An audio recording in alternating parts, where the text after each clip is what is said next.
출애굽기 20장 1절부터 3절 말씀, 우리 한 목소리로 봉독하겠습니다. 하나님이 이 모든 말씀으로 성하여 이르시되 나는 너를 애굽 땅 종되었던 집에서 인도하여 낸 내 하나님 여호와니라. 너는 나 외에는 다른 신들을 내게 두지 말라. 아멘. 오늘 이 말씀을 통해서 금하는 것이라는 제목으로 함께 은혜를 나누겠습니다. 서열의 문답을 통해서 복음으로 우리 신앙의 틀을 이렇게 틀이 세워지도록 기도하면서 인도받고 있는데요. 서열의 문답 제47문답, 오늘 제48문답인데, 십계명, 이 당시에 이제 배경은, 서열의 문답이 제정될 배경은 종교개혁 이후에 한 100년 정도의 시간이 지나고 나서 이제 복음에 입각해서 말씀도 회복되어지고 교회도 회복되어졌는데, 그래서 개신교라고 하잖아요. 새로운 교회가 시작이 됐는데 100년쯤 지나니까 또 옛날로 돌아가는 겁니다. 복음보다 교회가 커지고 헌금이 많아지고 사람들이 많이 모이다 보니까 그 교회를 유지하는 어떤 틀, 제도, 이런 것들을 앞세우다 보니까 이제 복음 안에서 우리가 정말 가져야 될 신앙의 기준이 뭐냐, 이런 필요성이 제기가 됐고, 또 하나는 그러다 보니까 이제 살만해지고 나니까 이제 타락이 온 겁니다. 삶 속에서.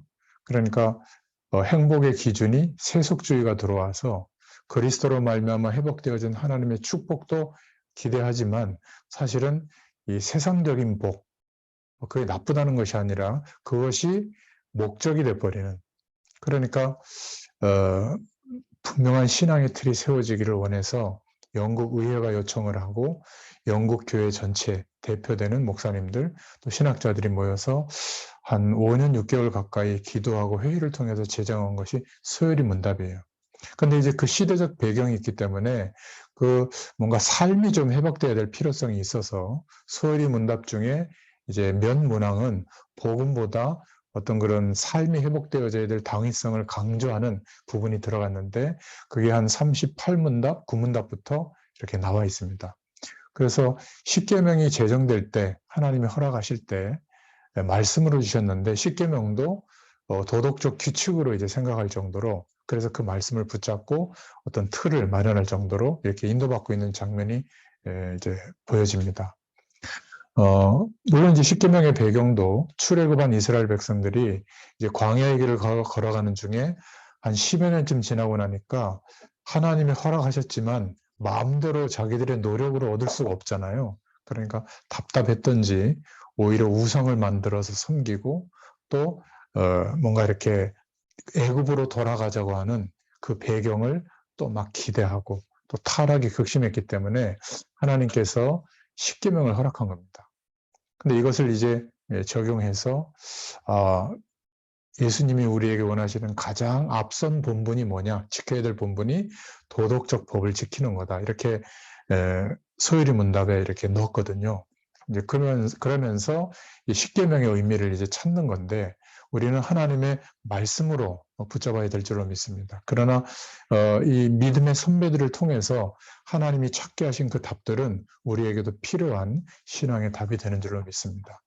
그래서 1계명, 10계명의 1계명을 굉장히 중요하게 생각하는데 1계명부터 4계명까지는 영적 원리를 하나님이 말씀하셨죠. 광야의 길을 걸어가는 우리의 인생이라고 볼 수 있는데, 천국 가기 전까지 그 광야길을 걸어가는 중에 하나님의 축복을 누릴 수 있는 길이 뭐냐, 그것이 바로 다른 신을 내게 있게 하지 마라, 우상을 섬기지 마라, 그리고 나의 이름을 망령되이 일컫지 말라, 주여 주여 하면서도 세상을 다 이렇게 마음을 담고 가는 세상의 그 기준이 전부인 그런 것들을 따라가면서 주님이 전부다, 이런 소리 하지 말라는 거죠.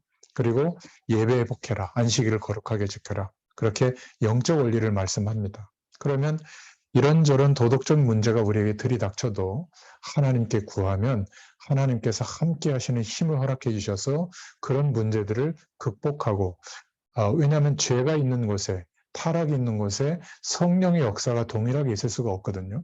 그래서 회개가 능사가 아니라 사실은 하나님이 도우시는 힘과 능력이 있어야 우리가 도덕적 삶을 사는 것이 목적이 아니라 불신자들에게 또 삶의 내용도 하나님이 역사하시는 축복을 누릴 수 있다. 이제 그런 중요한 기도 제목들을 저희가 붙잡고 있습니다.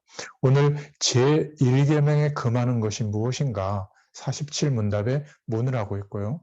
답으로는 참 신을 하나님으로 알지 아니하거나 우리의 하나님으로 경배하지 않고 영화롭게도 하지 않고 그에게만 합당한 경배와 영화를 돌려드려야 되는데 다른 이에게 드리는 것이다. 이렇게 답을 하고 있고요. 48문답에는 그렇다면 나 외에라는 말씀이 우리에게 특별히 교훈하는 것이 무엇인가? 나 외에라는 말씀이 우리에게 특별히 교훈하는 것은 만물을 보시는 하나님이 다른 신을 위하는 죄를 내려다보시고 분하게 여기신다, 싫어하신다. 그런 의미다. 이렇게 답을 하고 있습니다. 금하는 정도가 아니라 싫어하신다.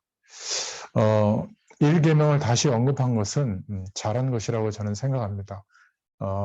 1계명에서 금하는 것이 하나님으로서 참된 것을 경배하지 않고 영화롭게 하지 않고 부인하는 것. 우리는 부인하지는 않죠. 그런데 뭐 예를 들어서 우리 안에 우상들이 참 많잖아요. 틈틈이 그것 때문에 힘들어하고 그것 때문에 막 허탈해하고 그러는 조건들이 많은데 이거는 세상과 담을 쌓으라는 게 아니라 상식의 영역에서 세상에서 우리가 살기 때문에 우리도 필요합니다. 그런데 그것이 인생의 목적인 것처럼 생각하거든요. 예를 들면 자녀가 잘 되는 것은 너무 좋은 거잖아요. 그게 내 목적이 되면 자녀를 공부시키고 잘 되도록 잔소리하고 끌고 가고 이것만큼 하나님이 이 자녀에게 역사하시는 축복이 더 크거든요. 그거를 더 기도해야 되는데 이거는 소홀히 하고 우리의 이렇게 보이는 그런 조건들 때문에 일희일비하는 게 너무 많습니다. 저는 거의 해방이 됐거든요. 저희 집사람도 그렇고 저희 집사람도 저를 닮아가지고 하나님을 믿고 있어요. 그러니까 우리는 자녀들과의 관계가 문제될 게 없어요. 왜냐하면 서로 모자라서 하나님을 믿고 있거든요. 애들도 그걸 알아요. 처음에는 뭐 이렇게 좀 미안해하기도 하고 뭐 자기 스스로도 괴로워하기도 하는데 지금은 하나님을 바라보다 보니까 하나님이 인도한다는 것을 알고 있어요. 그거 얼마나 좋겠습니까? 그러니까 지금보다 월등히 나은 조건과 행복의 조건을 갖춰도 하나님이 함께 하거든요. 근데 지금보다 설사 조금 더 안 좋아지는 상황이 되더라도 지금도 어려운데 그렇게 되더라도 하나님이 함께 하시는 것에 대해서는 이견이 없어요. 이게 우리가 바라봐야 될 내용이거든요. 근데 우리는 자꾸 종교적으로 하나님을 믿으려고 하는 거예요. 잘 빌면, 뭔가 이렇게 말씀대로 잘 살면, 또 신앙생활 잘하면, 기도 많이 하면 하나님이 그 감동해가지고 복을 좀 주고 그렇게 안 하면 좀 이렇게 해코지 하듯이 안 좋은 일 하시고 그런 분이 아니에요. 그리스도의 의가 우리에게 임했다는 것은 재창조의 능력으로 이루신 하나님의 모든 방법이 동원되어져서 우리가 다시 하나님이 창조 원리로 작정하셨던 그 응답이 우리에게 오도록 역사하시려고 하신 거예요. 그래서 예수를 그리스도로 믿게 된 하나님의 자녀된 우리는 항상 하나님의 완전한 축복이 임해 있어요. 문제는 우리가 그 축복에 대해서 내가 세상을 살아가면서 기대하는 것만큼 기대하지 않고 있다는 거죠. 제가 좀 세속적 비유를 그렇게 들었잖아요. 항상. 지금 핸드백이나 가방에 현찰 10억이 들어있다. 당장 내 가방에 넣어있는 위치 24시간 신경 쓸 겁니다. 차에 두고 왔다. 이런 거 있을 수도 없죠. 그죠? 뭐 하여튼 엄청 신경 쓸 겁니다. 하루 종일. 금고에 넣어놓기 전까지. 그렇지 않습니까? 창조주 하나님이 성령으로 함께 하시는 축복의 인생이 됐고 하나님이 약속하신 하늘보좌의 축복과 시공간을 초월하는 능력으로 역사하시는 것이 얼마나 큰 거예요. 현금 10억하고 비교하겠습니까? 근데 계속 의식하고 살지 않는 거예요. 마치 이러한 축복과 하나님이 안 계신 것처럼 내가 걱정하고 판단하고 염려하고 불안해하고 막 스트레스 받고 막 화도 나고 폭발하고 막 이러는 겁니다. 왜냐하면 이게 더 크거든요. 그래서 하나님은 우리에게 지금 인도하시는 내용은 거의 대동소이합니다. 이게 얼마나 큰 축복인지를 좀 바라봐라. 바라볼 수 있게 하는 것은 유일한 길이 뭐죠? 안 되도록 하는 겁니다. 그것도 아무리 노력해도 안 되는 상황이 우리 인생에 몇 번 오잖아요. 완전히 절망할 수밖에 없는 순간, 그때가 은혜의 시간이에요. 그때는 진짜 하나님의 자녀, 하나님을 24시간 바라볼 수밖에 없잖아요. 구원받은 자는 천국 갑니다. 죽음이 우리에게 문제가 아니라 살아있는 동안에 이 구원의 축복, 하나님이 함께 하신 은혜를 경험 못하고 천국 가는 게 억울한 거예요. 우리가 자꾸 인터넷에 또 SNS에 떠도는 내용들 보면 뭘 자극하냐면 감성을 자극한단 말이에요. 이 정치적인 문제로 생기는 일은 역사 이래로 계속되어 왔고요. 지금도 저 중동 지역에 가보면 한 부족이 한 부족을 말살하는데 막 300만 명, 500만 명이 그냥 국제사회에서 일주일간 뭐 우유나 밀가루 안 주면 다 굶어 죽어요. 우크라이나도 비극적인 상황이지만 구원받은 하나님의 백성에게는 문제가 되지 않고 오히려 기회예요. 어떤 기회예요? 하나님이 역사해 주셔야 되잖아요. 기도 회복할 기회고요. 정말 그 개인이 하나님 앞에 무엇을 중심으로 살아야 될지, 시공간을 초월하시는 하나님의 능력이 임하도록 우리가 기도해야 될 줄로 믿습니다. 하나님 역사하십니다. 전쟁을 일으키고 마무리하는 것은 하나님의 전능자의 손에 있거든요. 그것을 통해서 하실 하나님의 뜻과 계획이 분명히 있어요. 우리가 알 수 없을 뿐이지. 그렇지 않습니까? 그러니까 뭐 어떻게 하냐, 고통스러운데 뭐 내가 마스크라도 몇 장 보내야 되겠다. 좋은 일이에요. 그러나 그게 기독교인으로서 가져야 될 진짜 방향은 아니에요. 우리가 지금까지 세계복음화를 두고 진짜 가슴 저미도록 기도한 적이 없잖아요. 특히 공산국가들을 향해서. 그죠? 언제든지 저 세력들은 또 반대로 이게 지금 러시아만의 문제가 아니라 지금 한 나라를 완전히 고립시키고 아주 낙후시키고 뭐 그런 조건 속에 있다 보니까 결국은 발악하는 거거든요. 국제 질서 속에서 일어나는 겁니다. 제 개인적으로는 미국과 나토도 똑같은 문제 속에 있는 거예요. 어떤 면에서는 우크라이나를 과연 침범할까 하고 제재 조치를 게을리한 거거든요. 지금도 러시아 숨통 조이는 거 간단합니다. 석유 대금 지불 못하도록 막아버리면 석유 전 세계가 사지 않는다, 러시아권. 그러면 당장 협상할 거예요. 근데 안 하는 이유가 뭐죠? 자기네 나라 피해오니까. 뭐 메시지 하는 중에 이런 세계 정세를 얘기해서 죄송하지만 우리가 기도 제목을 바르게 가져야 돼요. 지금 미국이 갖고 있는 비축유만 풀어도 이 석유 문제 좀 해결할 수 있거든요. 안 풀어요. 왜죠? 자기네 나라를 위해서 더 어려워질 가능성을 두고 계속 붙들고 있는 겁니다. 그리고 셰일 오일도 있잖아요. 그 기름 빼내는데 돈 많이 들거든요. 근데 기름값이 높아지면 빼내는 비용하고 똑같이 상쇄되니까 이 계산 두드리고 있는 거예요. 그 백성들은 지금 막 미사일 폭격 맞아 죽고 있는데 자기네 나라 사람이 아니라고. 그런 아주 냉엄한 국제 정세 속에서 벌어지는 일이거든요. 그러니까 어떤 면에서는 푸틴 이 사람은 영토 확장도 영토 확장이지만 결국 경제적으로 살만해진 거거든요. 중국하고 러시아가. 예전에는 막 숨통 조이면 백기 들었는데 이제는 아무리 숨통 조여도 살만해진 겁니다. 그래서 욕심을 부리고 있는 거거든요. 이건 진짜 기도해야 되는 겁니다. 마귀가 가장 역사하는 통로도 전쟁이에요. 극대화된 게 전쟁이거든요. 그러면 그 어려움들과 재앙이 전쟁 끝나면 없어지는 게 아니라 전 세계로 경제적으로 여파가 밀려드는 겁니다. 진짜 기도해야 돼요. 근데 뭘 기도해야 되느냐? 사단은 지금도 활동하고 있구나. 그럼 우리가 내 자녀, 우리 가정, 내가 잘 살고 이것도 중요하지만 선교를 두고 정말 기도해야 되는구나. 그죠? 그러면 우리나라에 들어와 있는 우크라이나나 러시아에서 들어와 있는 노동자들 많이 있습니다.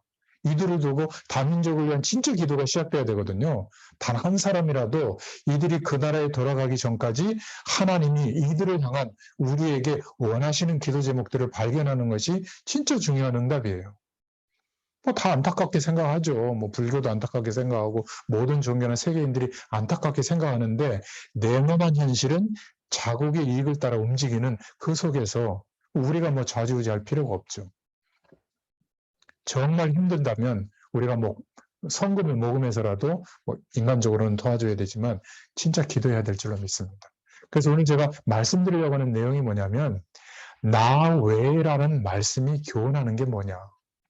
만물을 보시는 하나님이 다른 신을 위하여 마음과 중심을 이렇게 드리는 거, 이것에 대해서 굉장히 분하게 여기시고 싫어하신다. 분하게 여긴다는 질투한다 이게 아니라 하나님께 영광 돌려드릴 수 있는 완벽한 축복이 회복되어졌는데도 불구하고 이렇게 대답하는 겁니다.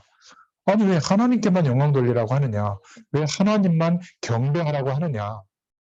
다른 신을 섬기는 것을 싫어한다고 했는데 그러면 우리 인간의 노력과 열심은 뭐냐? 그것도 다 필요 없다는 말이냐? 무조건 신, 하나님만 다 주권적으로 역사한단 말이냐? 이 질문과 강조로부터 시작된 게 뭐냐면 휴머니즘이에요. 우리는 뭔가, 우리도 뭔가 중요한 의미와 노력을 기울여야 되지 않겠냐? 그래서 일어난 운동이 르네상스 운동입니다. 지금 우리 시대는 어떤 운동이 일어나고 있냐면 이미 확산됐냐면 그게 바로 뉴에이지 운동이에요. 기독교인이 만들어놓은 세계관은 원래는 없는 건데 그들이 세계를 정복하기 위해서 만들어놓은 세계관이다. 그래서 그 질서는 구질서고 뉴에이지, 새 시대의 질서를 만들고 열어야 된다. 이게 뉴에이지 운동의 핵심이거든요. 그게 뭐냐면 신은 없다. 우주의 중심은 우리 개인이다. 인간이다. 그래서 내 자신을 개발하고 집중하고 수련하면 시공간을 초월하는 능력이 내 안에서 나타난다.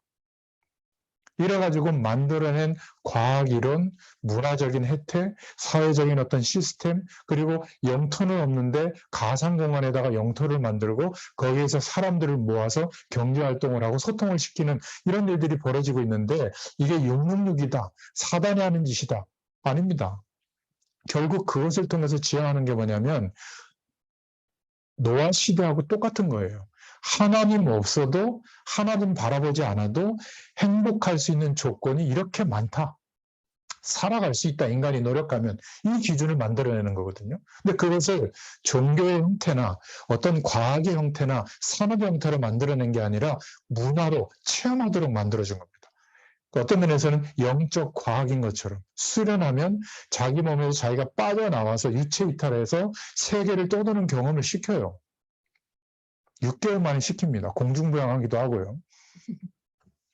그리고 전문인들이 그 수련을 하면 자기가 뚫을 수 없었던 창조적인 아이디어와 내용을 막 거기서 공급받습니다. 그리고 기존에 진행되던 이론이 아니라 새로운 이론과 틀을 만들어내죠.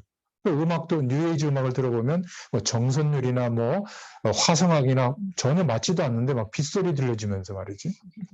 뭐 그냥 뭐 파도 소리 막 이렇게 바람 소리 거기에 아주 조용하게 자기가 차분히 가라앉는 이런 배경의 음악을 들으면 막 이렇게 정신병 옵니다. 나중에 계속 듣다 보면.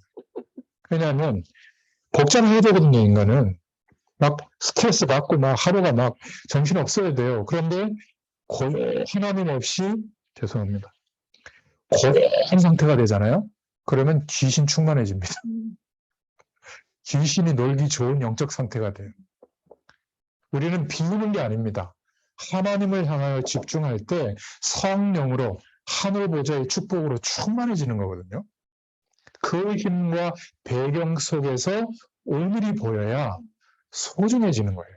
지긋지긋한 오늘이 아니라 가난하고 힘들고 완전히 낙오된 광야가 아니라 하나님이 가나안을 향하여 땅끝까지 인도하시는 그 방향 속에 내 인생이 있다는 것을 볼 수 있게 되는 거예요.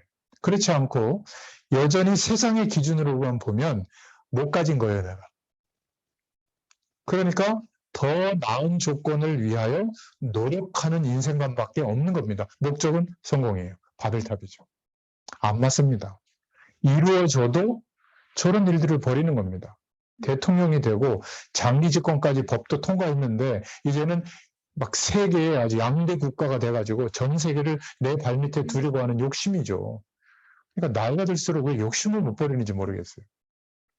근데 하나님이 왜 이런 것을 그냥 두느냐? 저는 많이 깨닫습니다. 우리는 지금까지 우리 중심으로만 살고 있지 않았나? 이때 회복해야 될 것이 뭔가? 이런 것을 말씀을 통해서 말씀하고 있는 겁니다. 그래서 하나님께 영광 돌린다, 하나님께만 경배한다는 이 오해가 뭐냐면 나는 뭐냐는 거죠. 우리 인간의 노력과 열심은 그럼 아무 의미가 없는 거냐? 아니에요. 왜 하나님이 이 말씀을 주셨냐면 첫 번째로 우리 본론으로 좀 생각해 볼 것은 이 인생과 세상에 들이닥치는 세 가지 비극적인 재앙을 안다면 하나님이 왜 다른 신을 섬기지 말라고 하셨는가에 대해서 100% 동의할 수 있습니다. 첫 번째로 인간 개인의 비참함은 반드시 오는데 그 이유는 하나님을 떠나서 출생했기 때문입니다. 성경만 그렇게 말하고 있거든요. 모든 세상의 지식과 내용은 뭐라고 말하고 있냐면 노력하면 된다는 거예요. 최선을 다하면 된다는 거예요. 그런데 성경은 그렇게 말하고 있지 않습니다. 물을 떠나 있는 물고기처럼 생명 원리에서 벗어나 있으면 그건 죽은 거예요.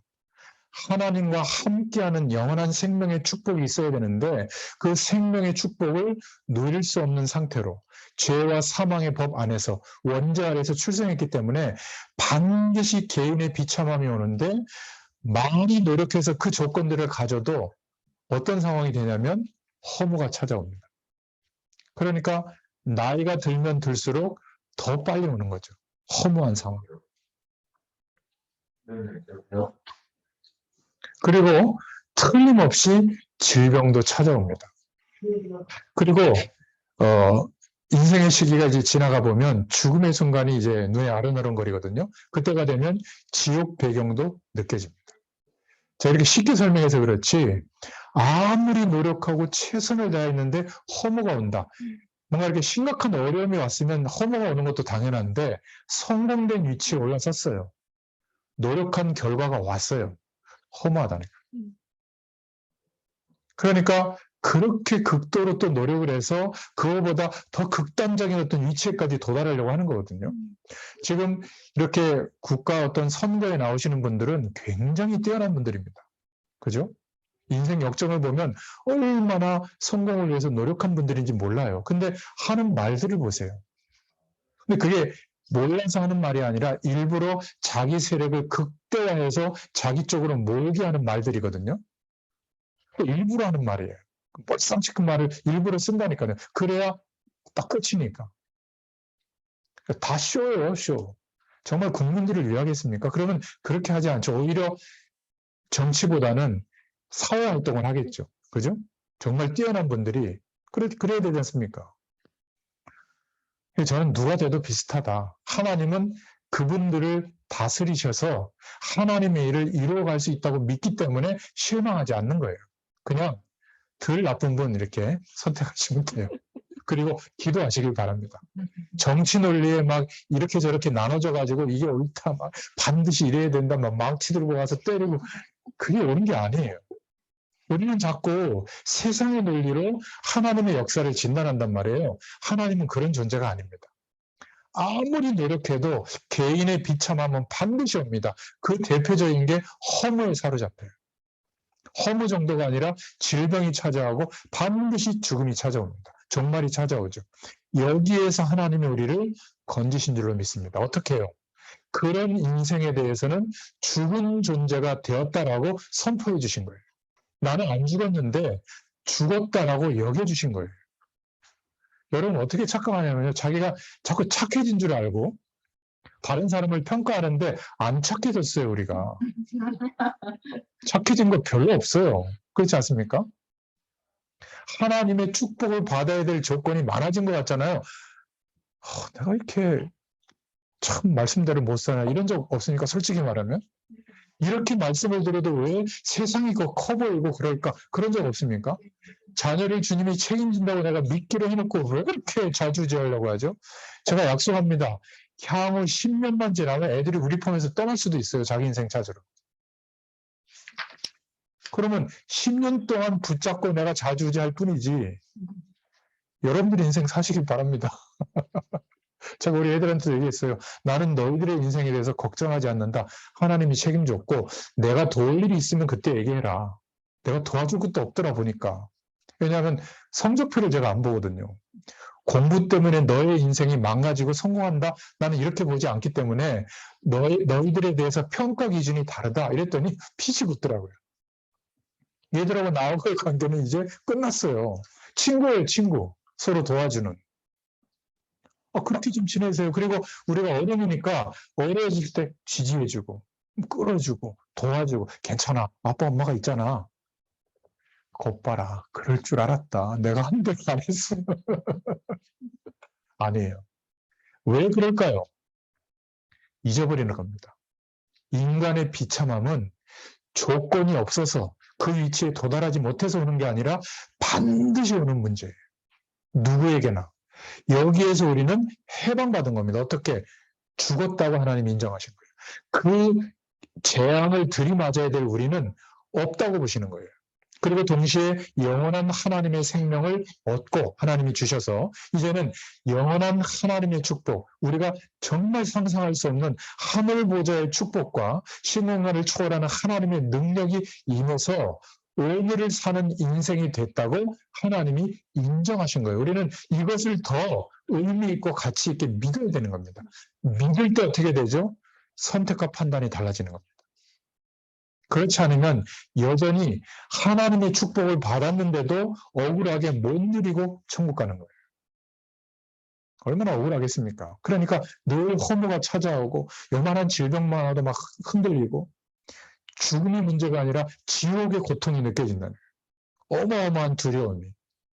여기에서 건져주셨습니다. 건져주신 정도가 아니라 살아가는 동안에 이 속에 빠지지 않도록 축복해 주신 거예요. 그 내용이 뭔지 알아요? 다른 신을 섬기지 마라.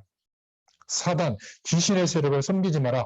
뭐 우리가 빌지 않지만 그 배경이 뒤에서 왕노릇하는 하나님 없어도 살만하다라고 여기는 인생관, 세계관에 빠지지 말라 그 말이에요. 그냥 필요하면 노력해서 얻으면 되는 것이지 그것 때문에 막 스트레스 받고 이러지 말라 그 말이에요. 하나님께만 영광 돌리고 그에게만 경배하라는 말이에요. 우리가 그 영광을 차지하지 말고 구원받은 자에게 제일 중요한 하나님의 말씀인 줄로 믿습니다. 이 사람이 하나님께 쓰임받을지 아닌지는 뭘 보고 알죠? 하나님께 영광 돌려주는 중심일까? 압니다. 그리고 또 들이닥치는 문제가 뭐냐면 가문의 문제와 반드시 연결이 됩니다. 이게 작은 일이 아니에요. 우리 대에서 끝내야 될 줄로 믿습니다. 그래서 우리를 통하여 전달되는 후대들에게 전달되는 가장 중요한 가치는 그리스도와 하나님이 함께하는 축복이 되어야 될 줄로 믿습니다. 성공의 가치가 아니라 우리의 모든 노력을 기울여서 얻어진 결과는, 응답받은 결과는 하나님이 부르시는 날까지 다 소진하고 하나님 앞에 쓴다. 이런 인생관을 물려줘야 될 줄로 믿습니다. 좀 아멘 좀 하세요. 아멘. 악착같이 집 이리저리 옮겨가지고 막 재산 불리고 좋은 건데 그런 목적도 하나님 앞에 다 소진하기 위해서라면 의미 있는 투자 방법이에요. 근데 안 그렇더라니까 보니까. 저희 교회도 몇 분 보니까 예전에 막 부동산 막 광풍이 불 때 그 전세 끼고 사는 게 뭐예요? 갭 투자라고 그러나? 그거 몇 채 했다가 돈 다 잃어버리고 오히려 전세값보다 막 밑으로 떨어지고 막 이런 상황도 있어가지고. 그러니까 너무 안타까워요. 그 정도와 집 보러 다니고 사고 팔고 하는데 막 5년 몇 년 막 다 쏟아부었을 거 아니에요. 영적인 축복과 은혜는 다 놓치고 그 힘을 가지고 하면 그건 뭐 그냥 잠깐 투자했다가 이익 남는 것도 주일에 헌신하고 또 이러면 될 텐데 거기 메인인 겁니다. 사단은 그래서 지금도 계속 건재하고 속이고 있다. 어떻게 해요? 다른 것이 더 커 보이도록. 선악을 알게 될 것이다. 눈이 밝아진다. 하나님처럼 될 수 있다. 이렇게 속이는 겁니다. 하나님 없어도 하나님이 허락하신 그리스도의 의가 임해야만 누릴 수 있는 그 영원한 축복이 없어도 내가 기대하는 이런 조건들만 빨리 해결이 되면 응답이 오면 될 것처럼 착각하도록 속이는 겁니다. 그래서 하나님께만 영광 돌려드리라. 이 세 가지 문제를 이기는 유일한 방법, 모든 영광을 하나님께. 우리가 스스로 가정과 가문의 영적 문제를 해결할 수 없기 때문에 그리스도가 되어주셨잖아요. 그 장본인이 지금도 속이고 있는데 우리의 힘과 결단으로는 못 이겨요. 그래서 예수 그리스도의 이름으로 나 외에는 다른 신들을 내게 있게 말지니라. 그리고 하나님께만 영광을 돌려드리고 경배하라. 요한 칼빈 같은 사람은 자신의 무덤에 비석도 세우지 말라고 했습니다. 혹시 자기의 어떤 업적이나 이런 것들이 후대에게 전달될까 봐. 그런데 요즘 보세요. 저도 목회자지만 너무 목회자들이 이렇게 본인에게 집중되도록 그렇게 하고 있지 않습니까? 저는 천국 가서 한번 볼 거예요. 과연 하나님이 원하실까? 모르겠어요. 저희 교회만 해도 장로님들 중에 거의 한 3분의 1은 일찍 은퇴하시고 한 달에 100만 원 정도도 못 버는 분들도 많거든요. 아르바이트에서. 그분들의 헌신으로 우리 교육자들이 사례를 받고 그분들의 헌신으로 또 교회가 세워지고 물론 하나님이 주관하시지만 이 사람들이 담임 목사님들이 너무 이렇게 물론 누리셔야 되지만 육신적으로 그런 것들을 과시하고 또 작은 교회들을 업신여기는 이런 말씀을 할 때 어떤 생각을 하겠나. 천국 안 가셔도 될 것 같아요. 지금 너무 많이 누려가지고. 보디가드도 동원하고 비서들을 동원하고. 제가 볼 때는 아주 좋을 것 같아요. 굳이 오직 성령 이러고 계시겠습니까? 저는 그게 필요 없다고 봅니다. 나의 하루가 절박해질 수밖에 없는 상황이라면 24시간 주님을 바라볼 텐데, 그죠? 편안한데 어떤 면에서는 좋은 응답이기도 하지만 위험해질 수도 있구나. 저는 이렇게 생각해 볼 때가 있거든요. 저도 30년 전보다 지금 너무 좋아졌어요. 삶이. 물론 상대적으로 비교해보면 그렇지 않은 것도 많이 있지만 그러나 어려움이 올 때 힘들 때마다 저는 감사합니다. 그리고 힘든 사람들을 바라볼 수 있는 어떤 이 심령의 상태가 아직 있다는 게 너무 감사하고요. 현장에서 계속 거의 비슷한 사람에게 말씀을 심부름해 보니까 이 사람들이 도대체 어디에 관심이 있는지도 알겠고 정말 하나님의 말씀을 무엇 때문에 심부름해야 되는지도 알겠어요. 거의 다 목회를 위해서 말씀 사역하거든요. 좋은 겁니다. 그런데 그것은 상식의 영역이에요. 목회자는 목회를 위해서 말씀 사역하면 안 돼요. 주님의 영광을 위해서 해야 되는 줄로 믿습니다. 그게 목회가 되면 하나님께서 그 목회를 통하여 세상을 치유한다니까요. 그러니까 저도 다른 사람보다 메시지 잘 전하고 큰 목회를 꿈꾸고 이랬던 사람이지만 어느 날 이 복음의 영광을 체험하고 나서 하나님의 영광을 체험하고 나서 이게 부질없는 거구나. 그러니까 오늘 하루가 얼마나 소중해지는지 몰라요. 바뀌었어요.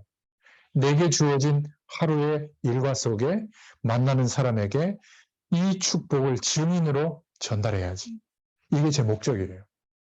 제게 주신 기도 제목이 굉장히 큰데 이것은 내가 노력해서 어떤 조직과 시스템을 만들어서 할 수 있다고 생각했거든요. 근데 아니에요. 항상 역사와 시대와 교회사를 보면 하나님이 하셨어요. 저는 하나님이 하실 것을 100% 이제는 믿고 있습니다. 그러니까 얼마나 하루의 삶이 간단해져요. 오늘, 소중한 오늘 최선을 다하면 됩니다. 기도하면서. 그 은혜가 여러분들에게도 있기를 축원드립니다. 근데 그것으로 끝나지 않는다니까요. 나 외에 다른 신을 있게 하지 말지니라. 지금 이 세상은요. 교회가 복음의 빛을 잃어가고 있을 때 지방교회 같은 게 많이 생깁니다. 워치만리, 위트니스리 이런 사람들이 쓴 책이나 이런 것들을 저도 몇 권 봤는데 아마 복음을 잘 모르는 사람들은 감동받을 거예요. 그 방향이 모든 영광을 하나님께 돌리는 방향이에요. 그런데 내용은 뭐냐면 이런 조건들, 예를 들자면 헌금을 왜 헌금 바구니 돌리냐 다 보게. 그리고 왜 헌금 봉투에다가 도장 찍어서 맨날 하냐. 그냥 하나님께 기도하고 그냥 헌금함에 그냥 들어올 때 입구에 그냥 드리면 되지 않겠냐. 아니면 계좌 하나 열어놓고 거기다 헌금하라고 하지만 않겠냐. 하나님이 역사하면 그 헌금이 안 모아지겠냐. 그래서 헌금 바구니 안 돌려요. 왜 목회자들, 막 그런 목회자들의 그 전권에 의해서 자주지되는 교회가 돼야 되냐? 평신도들이 대표로 기도하고 말씀도 같이 전하고 쉐어하자. 그래서 공동체라는 단어를 많이 써요. 쉐어한다는 단어도 많이 쓰고. 그러니까 굉장히 은혜를 많이 받아요. 심각한 것은요, 교회 무용론도 나오게 되는 겁니다. 이게 이제 지금 일어나고 있는 현장의 모습들이거든요. 굉장히 경건하고 성공한 사람들이 이제 교회를 떠나서 이런 자신들만의 펠로우십들을 만들어가고 있거든요. 저는 뭐 나름 의미가 있다고도 보지만 문제는 복음을 지향하고 있지는 않아요. 핵심은 문제에 대한 자각. 그래서 뭔가 우리가 보편적 삶을 살 수 있도록 안내하고 도와주는 역할을 하지만, 그리고 뭔가 이렇게 복음보다 위에 올라왔던 기준들에 대해서 지적은 하지만, 정말 십육만을 초월하시는 하나님의 역사가 누려지는 길은 뭐죠? 그리스도밖에 없거든요. 그리스도의 일을 믿는 믿음, 그리스도의 의를 힘입는 길밖에 없는데, 자신들의 의로운 결정과 판단, 헌신의 내용을 의로 여기는 가능성이 많습니다. 물론 이 원저자에 시작되어진 내용들은 그것과는 약간 결이 다른데 지금 모여지는 결과들은 그런 것 같아요. 그래서 하나님은 사람 중심보다는 우리의 중심을 보신다. 막 이런 것들이 이제 강조를 많이 하거든요. 기억하셔야 됩니다. 인간의 비참함, 가문의 문제, 사단은 계속 지금도 건재해서 속이고 있다. 그래서 큰 두 번째로 나 외에 다른 신을 내게 있게 말지니라고 말씀으로 허락해 주신 겁니다. 사단과 귀신의 세력은 지금도 활동하고 있어요. 뉴에이지처럼. 아니, 뉴에이지로 표방하지는 않았지만 모든 사람들이 눈에 보이는 이 세상의 가치가 극대화되어 있는 시대에 살고 있기 때문에 이제는 이것에 대해서 극단성을 떼요. 거절하거나 불교이론처럼 담 쌓고 살거나 성경만 보고 막 찬송만 하고 세상에 대해서는 거절하거나 비사회적으로 만드는 신앙이 막 우월감을 느끼는, 이거 아니에요. 아니면 막 적극적으로 세상 것을 막 다 갖는 노력을 하도록 막 작전기도 해가지고, 아니면 구체적으로 몸으로 참여해서라도 조직을 바꾸고 사회 구조를 바꾸는데 가담해야 된다. 폭력도 정당화하는. 이게 예전에 어디서 했는지 아세요? 좌파에서 많이 했거든요. 그래서 시민사회운동을 일으켰는데 지금은 극보수 쪽에서 막 행동하는, 폭력도 정당화하는 이쪽에 막 물들어 있어요. 사단은 똑같은 놈이에요, 보니까. 양쪽을 다 쓰는 방법이 똑같아. 그렇지 않습니까? 적개심, 막 미움, 막 극도로 막 원수처럼 생각하는 거. 그래봤자 자기들한테 이득 돌아가는 거 하나도 없어요. 기득권 세력만 이득이 다 가거든요. 똑같아, 양쪽 다 보면. 흔들리지 마시길 바랍니다. 기도하고 그냥 선택하시면 돼요. 그리고 선택된 분들을 위해서 진짜 우리가 기도해야 됩니다. 위정자들을 위해서. 사단이 정사와 권세를 사로잡는다고 했잖아요. 사로잡히지 않도록. 지금도 사단은 그 일을 계속 방해합니다. 하나님의 일을. 계시록 12장 1절부터 9절에. 어떻게 해요? 창세기 3장 1절부터 5절에 똑같이 속입니다. 선악과 약속을 어기게 했을 때처럼. 다른 행복의 기준이 있는 것처럼. 그리고 심지어 성자 예수님으로 오신 하나님이신데도 공생의 사역이 시작될 때 40일 금식기도 마쳤을 때 파고 들어가서 또 속인 겁니다. 예수님께도 속인 거예요. 어떻게 해요?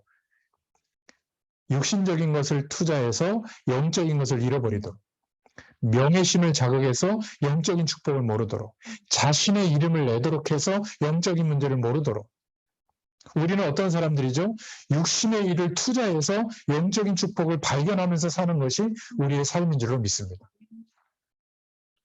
결국 자기 이름을 내려고, 명예를 얻으려고, 육신적인 것에 몰두하려고 할 때 사단의 통로가 열리게 되는 줄로 믿습니다.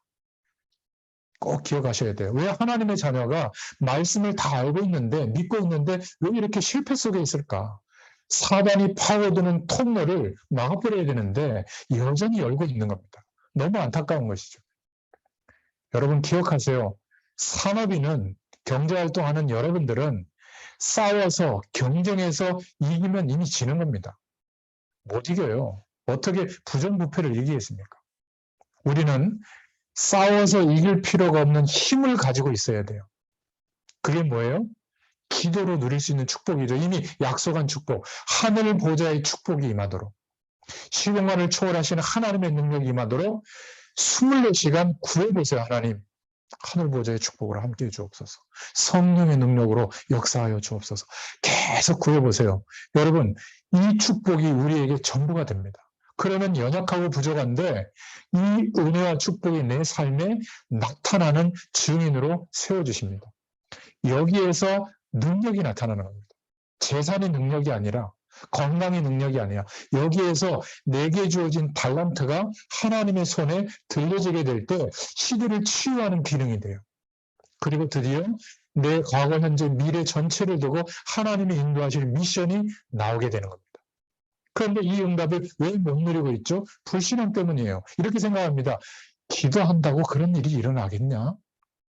이 말씀 붙잡고 조금 이렇게 은혜 받는다고 그런 일이 일어나겠냐? 세상은 이렇게 거대하고 어마어마한 조직과 능력을 갖고 있는데 내가 과연 그렇게 되겠냐? 기대한다고? 이걸 누가 얘기하죠? 사람들이 얘기하는 겁니다. 이렇게 교회가 작은데 되겠냐? 그럼 교회가 크면 얼마나 커야 되겠어요? 삼성보다 더 커지겠습니까? 그것도 꿈꾸고 있더라고요, 목회자들이. 교회가 커서 할 수 있는 게 아니라 하나님의 능력이 나타나면 가능한 거예요. 하나님의 능력이 안 나타나면 불가능해요. 무속인도 못 이깁니다. 무속인들은, 영매들은 자신들이 지지하는 사람들을 대통령까지 만들잖아요. 그죠? 봤잖아요, 우리가 역사를 통해서. 교회에서 장로님들이 대통령이 됐잖아요. 바꿔졌습니까? 똑같아요, 복음 모르면.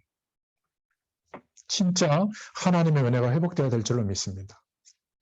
그래서 하나님께서는 사람 때문에, 사람이 만든 가치 때문에 불신앙이 오니까, 하나님의 말씀을 인정하고 믿지를 못하니까 하나님께서는 이렇게 하십니다. 선한 사람도 악한 사람도 동시에 보시고 인도하고 있어요. 그래서 우리가 불신할 필요가 없다. 계속 기도해 보시기 바랍니다. 내 영혼 속에 하늘 보좌의 축복이 임하도록 하나님께서 역사해 주실 줄로 믿습니다. 성삼위 하나님의 능력의 축복이 내게 임하도록. 그러면 어떤 은혜가 오는 줄 아세요? 지금 여기에 없는 내용인데 제가 지금 말씀을 드리고 있습니다. 지난 한 주일 동안에 많은 말씀이 나왔는데 정돈해서 지금 말씀을 드리고 있는 겁니다. 그러면 드디어 하나님이 역사하는 인생으로 바뀌어요. 오직의 인생이 됩니다. 그런데 이 오직의 축복은 어디에 있는 줄 아세요? 많은 사람들이 바라보는 그 길에는 없는 축복이에요. 오히려 반대쪽에 있을 가능성이 많습니다. 생각지도 못한 곳에 있다니까요. 큰 목회를 지향하고 열심히 목회 활동할 때는 전혀 안 보이는 현장에 이렇게 하나님이 준비한 축복이 있다는 것을 볼 수가 없어요. 그런데 현장에 30년 이상 가서 순수한 마음으로 복음을 때문에 말씀 신부를 하잖아요. 하나님 보여주십니다.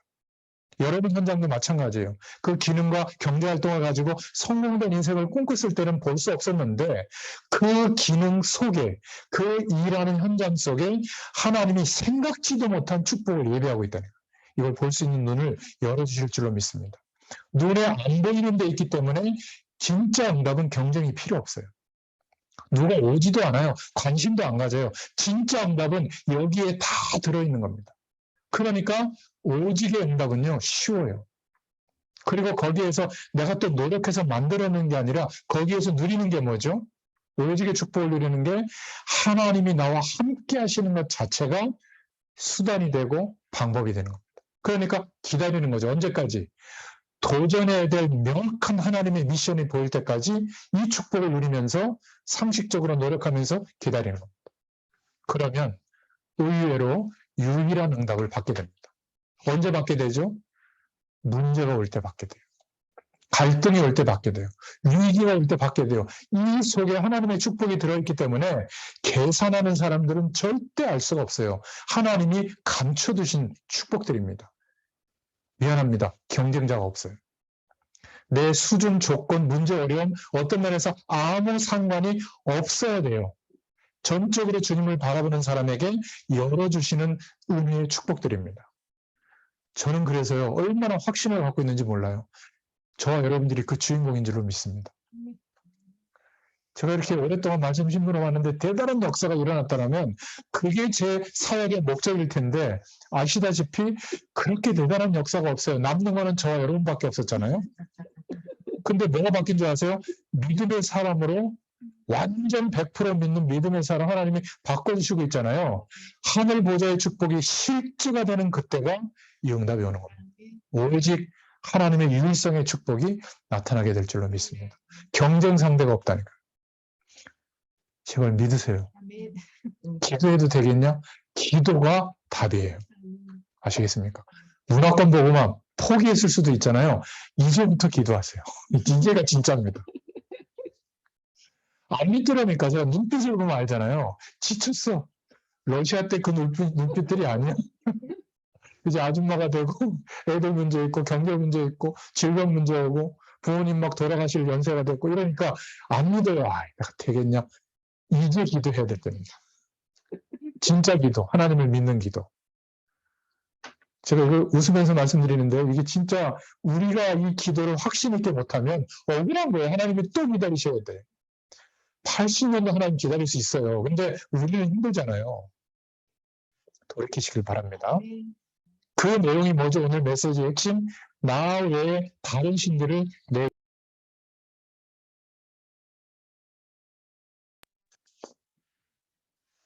여러분, 예수님의 이름으로 사단은 물러가라 이러면 물러갑니다. 그런데 또 와요.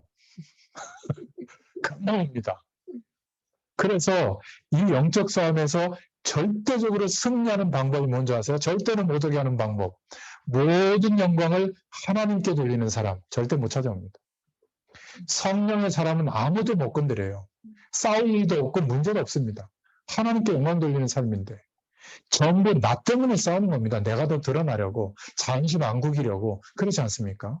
사단은 지금도 구원사역을 방해합니다. 창세기 6장 시대처럼 네피림의 문화를 만들어서 위에서 떨어진 자, 하나님 없어도 살만하다라는 문화를 극대화해서 계속 방해하는 겁니다. 출애굽기 3장 8절에 하나님의 백성을 죽이려고 해요. 언약이 전달되지 못하도록, 복음이 전달되지 못하도록 길을 쓰고 방해하지만 하나님의 능력은 더 나타나죠. 이사야서 6장 13절에 그 중에 복음 가진 사람을 없애려고 하는 거예요. 무력화시키려고 하는 거죠. 왜 속국이라고 하는 문제들이 생기죠? 왜 전쟁이 일어나고 왜 경제적 문제가 일어나고 재앙이 일어나죠? 전 세계에. 사단이 복음이 막혀야 되니까, 그런 어려움 때문에 복음이 전달되지 못해야 되니까 복음을 막기 위해서 활용하는 겁니다. 우리는 진짜 기도가 시작돼야 될 줄로 믿습니다. 은혜와 하나님의 축복을 받는 것을 방해합니다. 그래서 교회의 실패가 여기서 나온 거예요. 사도행전 5장 1절부터 11절에 아나니아 삽비라가 여기에 걸린 거거든요. 비교의식 때문에 내가 더 드러나려고 하는. 그러니까 하나님 앞에 막 자기의 소유를 다 갖다가 바쳤는데도 불구하고 속인 것 때문에 베드로에게 성령께서 조명해 주셔서 사단의 영이 내게 가득하다. 즉시 그 자리에서 죽게 됐잖아요. 사도행전 11장 1절부터 18절에 이 사단은 복음 운동을 하지 못하도록, 가능하면 은혜 받지 못하도록 가로막고 있는 겁니다. 여러분, 인생의 한가한 시기가 오면 허무해지지 말고 말씀 붙잡으세요. 묵상하세요. 그리고 이 말씀을 증거할 길들을 찾으세요. 하나님이 역사해 주실 줄로 믿습니다. 그래서 오늘 세 번째로 하나님께만 경배하고 그에게만 영화롭게 할지라. 사람들은 자꾸 다른 것을 마음의 중심에 바라고 기대합니다. 그런데 정말 하나님만을 경배하면 어떤 일이 벌어지는가? 출애굽기 3장 18절부터 20절에 희생제사를 드려라. 그 약속을 붙잡고 하나님께 경배했을 때, 그 중심을 드렸을 때 어떤 일이 일어났죠? 기적이 일어났습니다. 사단은 지금도 속입니다. 명예심으로. 육신적인 내용에 몰두하게 해서 경배를 뺏어가는 겁니다. 교회에서 하나님께 경배하는 중심을 뺏어가는 거예요. 어려운 조건 속에 있을수록 놓치지 말아야 될 방향은 뭐냐면 하나님께 영광 돌려드리는 중심이에요. 부족한 모습, 나약한 모습, 잘 안 되는 거 그대로 하나님께 영광 돌려드리면 돼요. 인간적으로는 좀 부끄러울 수 있는데 괜찮아요. 하나님께 영광이 되면 돼요. 내가 좀 모자란 취급을 받으면 그럼 어떻습니까? 사람이 떡으로만 살 것이 아니라 하나님의 입으로 나오는 말씀으로 살 것이다. 주 너의 하나님을 시험치 마라. 주 너의 하나님께만 경배하라. 마귀를 물리치신 예수님의 말씀들이죠. 붙잡으시길 바랍니다. 시편 78편, 사무엘상 17장, 역대상 29장 양을 치면서 하나님께 경배했던 다윗에게 어떤 일이 일어났죠?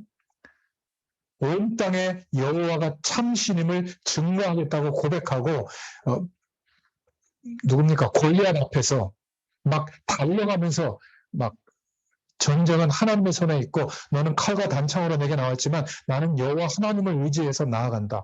하나님이 그 손에 권능을 베풀어 주셔서 골리앗이 꺾여지게 된 겁니다.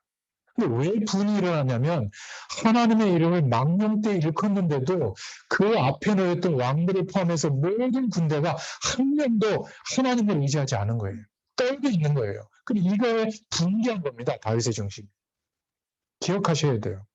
세상 배경, 세속주의가 교회 안에 들어와서 축복이라고 하는 이름으로 대치하고 있는데 여기에 대해서 불끈하지 않는 거예요. 오히려 복받기 위한 말씀, 잘 되기 위한 어떤 노력, 잘 되기 위한 신앙 행위만 있는 겁니다. 커지는 것만 만능지상주의가 되어 있는 거예요. 아니라는 거예요. 우리가 육신적으로 풍족해지는 것은 좋은 건데 그것은 신앙의 본질은 아니에요. 심오한을 초월하시는 하나님의 능력을 공급받고 그 축복을 전달하는 것이 우리 신앙생활의 목적인 줄로 믿습니다.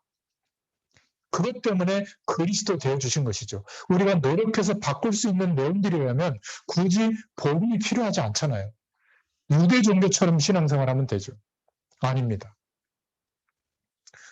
결국 역대상 29장에 성전 건축을 다윗이 준비했지만 그게 바로 경배예요. 예배당을 크게 건축하는 게 하나님의 뜻이 아니에요. 이거는 예배당 건축을 하는 것에 우리가 중심을 갖지 마라 그 말이 아니라 그것 자체도 경배가 돼야 되는 겁니다. 그런데 우리의 이름을 내기 위해서 우리가 돋보이기 위해서 교회가 커지는 것, 즉 부동산에 집착하면 그거는 하나님이 무너뜨려 버립니다. 우리가 경험하고 있잖아요. 우리가 섬겼던 교회들도 예배당 많이 바꿨죠? 예전에 예배당 좀 없어요. 그죠? 예배당 팔았어요. 그거 가지고 새로운 땅을 사서 건축했잖아요. 예배당 건물은 그런 겁니다. 그런데 그 예배당 건축에 몰두하면 어떤 일이 벌어지죠? 내용 따지면 그 안에 예루살렘 성전처럼 돼버릴 가능성이 많습니다. 우리는 예배당이 건축되어질 때 헌신하는 중심은 뭐죠? 경배예요. 하나님의 영광이 드러나는 예배당이 되도록 기도하면서 헌신하면 그 모든 것이 축복으로 되어질 줄로 믿습니다. 그래서 학개서 2장 4절, 스가랴서 4장 6절에도 보면 건축에 대한 내용이 나오는데 그 성전을 경배하면 건축하면 하늘과 땅과 바다가 진동할 것이다. 그런데 그것은 다른 것으로 되지 않고 스가랴서 4장 6절에 하나님의 능으로 된다. 뭐가요? 하나님께 영광 돌려드리는 내용은 그 영광이 임하는 것은 하나님의 능력으로 된다. 경배할 때 일어나는 것이 하나님의 시공간을 초월하는 능력이 임하게 됩니다. 여러분, 연약한 문제, 해결이 안 되는 문제 고민하지 마세요. 하나님의 능력을 구하세요. 해결되지 않더라도 행복의 조건에 지장이 없어요. 정말 믿어야 됩니다. 정말 장애가 된다면 하나님이 해결해버려요. 제가 지금 경험하고 있는 축복들입니다. 자녀들의 문제가 내게 하나님의 영광이 드러나지 않는다면 제가 기도하잖아요. 저와 여러분이 해결해 주십니다. 자녀들의 문제가 더 이상 내게 문제가 안 되잖아요. 문제 있어도 괜찮아요. 그때부터는. 행복에 아무 조건에 상관이 없어요. 우리의 기능, 경제적 축복 마찬가지입니다. 어떤 것도 문제가 안 될 줄로 믿습니다. 초대교회는 이 참된 경배를 해보겠습니다. 근데 이 당시에 조건 보세요. 사회에서 축출됐어요. 고립돼 있어요. 예수 이름 전하는 2번 같은 제목으로 걸려들면 재판 없이 사형시킬 수도 있어요. 어마어마한 핍박이 300년 동안 계속됐어요. 그런데 이 초대교회는 하나님께 참된 경배를 해보겠다니까요. 그 초대교회에 그 연약한 사람들에게 성령의 역사가 시작된 겁니다. 왕과 국고를 지은 30년 동안 지은 헤롯 성전, 예루살렘 성전에 성령의 역사가 나타난 게 아니잖아요. 그래서 우리가 초대교회로 돌아가자 그 말은 우리에게도 하나님의 영광이 임하고 나타나는 시작을 하자. 그 축복이 뭐죠? 하나님을 영화롭게 하자. 하나님께 경배하자. 그래서 요셉의 중심은 항상 하나님께 영광 돌려드리는 중심이었어요. 감옥에서 나올 수 있는 방법이 많았지만 하나님께 경배하고 기다렸습니다. 왕이 감동을 받은 것이죠. 다윗의 중심은 왕궁에 자는 것이 편하지 않다고 정말 하나님께 간구한 겁니다. 성전 건축할 수 있도록. 내 마음을 보았다고 했어요. 육신적으로는 엄청난 범죄도 저질렀지만 내 마음을 보았다. 경배의 중심을 보게 된 겁니다. 골리앗 앞에 달려갈 때도 애가 타서 달려가서 돌팔맞이를 한 거죠. 죽음의 문제가 아니라 너는 칼과 단창으로 이 여호와 이름을 업신여기지만 나는 만군의 여호와 이름, 그것도 앞에 나왔잖아요. 네가 모욕하는 그 이름으로 내게 섰다. 오늘 네 목숨을 내 손에 하나님이 붙일 것이다. 이게 다윗의 중심이었어요. 바울은 자기가 복음전에서 이루어진 많은 어떤 교회들, 제자들 이것을 칭송한 게 아니라 바울의 중심이 뭐였죠? 찬송하리로다. 우리 주 하나님께서 계시의 정신을 주셔서 하나님을 알게 하신 거 찬송한다. 우리의 마음문을 열어서 내 기업의 풍성함이 하나님의 부어주시는 그 능력으로 하늘 기업으로 충만해진 풍성함을 너희들에게도 있기를 기도한다. 이게 바울의 중심이었습니다. 우리도 닮아야 될 줄로 믿습니다. 하나님께 영광을 돌리시기를 축원드립니다. 사단의 유혹이 내가 드러나려고 하는 그 유혹이 오면 기도하시기를 바랍니다. 많이 쓰임받은 부흥사님들, 목사님들, 또 많은 어떤 장로님들이, 중직자들이 이 유혹 앞에 무너진 거예요. 너무 안타까운 겁니다. 결론입니다. 계속 응답받고 하나님 앞에 끝까지 쓰임받으려면 결국 복음의 뿌리가 내려져야 될 줄로 믿습니다. 예수님께서 그리스도의 의로 인하여 우리에게 베풀어 주신 그 복음의 내용, 이것이 가장 소중한 하나님의 방법이요 능력이 되는 줄로 믿습니다. 믿음 안에 이 뿌리가 내려지면 갈수록 하나님의 역사가 우리의 삶 가운데 영향력으로 나타나게 될 줄로 믿습니다. 두 번째 기억하셔야 될 것은 세상을 알아야 되죠. 그래서 합리성도 갖춰야 돼요. 상식의 영역에서 진행되는 내용을 알아야 됩니다. 이걸 보고 기본이 갖춰졌다 이렇게 얘기하는 거죠. 그런 면에서 도덕적인 삶도 기도해야 되는 겁니다. 그 십계명에는 5계명부터 10계명까지 그 내용들이 나와 있죠. 그리고 모든 응답과 축복을 두고 하나님께 영광 돌리는 삶이 되어야 될 줄로 믿습니다. 이러면 사단이 건들 수가 없어요. 이번 한 주일 동안 여러분들 기도 제목을 가지고 꼭 발견하세요. 보좌의 능력을 누리는 기도가 뭘까? 하나님 하늘 보좌의 축복으로 역사해 주옵소서. 저희는 말씀으로 붙잡고 있거든요. 하늘 보좌의 축복, 말씀으로 생명으로 창조의 빛으로 역사하시는 시공간을 초월하는 그 능력이 체험되게 하여 주옵소서. 내게 임한 줄로 믿습니다. 계속 기도해 보세요. 숨 쉬는 것만큼 한번 기도해 보세요. 잠깐씩이라도. 하나님이 알게 하실 줄로 믿습니다. 그러면요, 지금 내가 조금 주의 영광을 위해서 헌신하는 그거 있잖아요. 그게 우리의 미래가 될 줄로 믿습니다. 내가 아무리 노력해도 안 되던 내 현실이 무응답이 나중에 하나님이 계속 응답하는 내용이 될 줄로 믿습니다. 기도는 전혀 없어지지 않아요. 기도한 내용은. 그리고 우리가 죽고 나면 천국 가고 난 뒤에 더 응답이 커질 줄로 믿습니다. 이런 축복으로 응답하실 줄로 믿습니다. 기도하겠습니다. 하나님 감사합니다. 우리의 모든 것은 전능자의 손에 있는 줄로 믿습니다. 성령으로 함께 하시면서 우리의 인생 전체를 통하여 24시간 하나님이 함께 하신 이 은혜를 구하고 의식하고 또 그 축복 속에서 살아가기를 하나님께서 원하시는 줄로 믿습니다.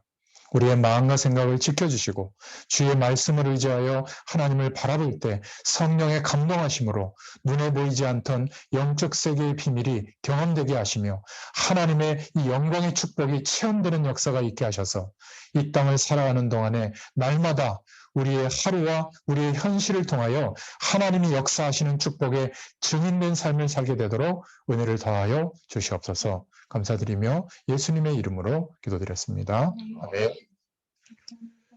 감사합니다.